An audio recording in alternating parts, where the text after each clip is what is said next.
சாரா, இந்த சுவையான தயிர் சாதத்தை எப்படி செஞ்ச? ஃபஸ்ட்டு வந்துட்டு ஒரு குக்கர் எடுத்துட்டு அந்த குக்கரில் 2 டம்ளர் அரிசி போட்டு அதுக்குள்ளே டம்ளர் வைக்கணும்.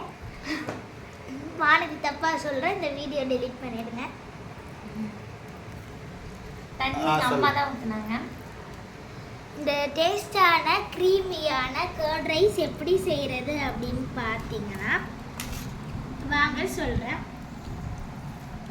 இங்கே வாங்க. ஊறுகாலாம் வேண்டாம், ஊறுகாய் அப்புறம் எப்படி செய்யணும்னு கேட்பாங்க. கரெக்டாக 30 செகண்ட் தான் சொல்லு.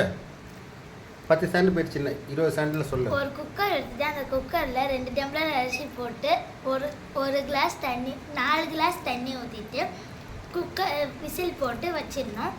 அது வந்துட்டு 6 விசில் வந்ததுக்கப்புறம் குக்கர் தனியாக எடுத்து வச்சுட்டு தாளிச்சுக்கணும். நம்ம எப்பயும் தாளிக்கிற மாதிரி மிளகா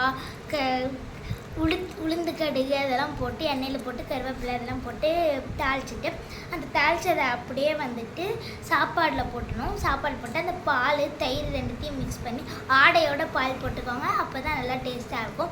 2த்தையும் போட்டு அந்த தாளிச்சதில் மிக்ஸ் பண்ணிட்டு அந்த சாப்பாடோட அப்படியே கரண்டி வச்சு கிளறிட்டே இருந்தீங்கன்னா உங்களுக்கு இந்த மாதிரி க்ரீமியான டேஸ்டியான கர்ட் ரைஸ் கிடைச்சிடும். நான் ஒரே தடவை மட்டும் சாப்பிட்டேன் தெரியுமா, கொஞ்சமாக அதில் விசில் வந்துச்சுல, எனக்கு பிடிக்காது.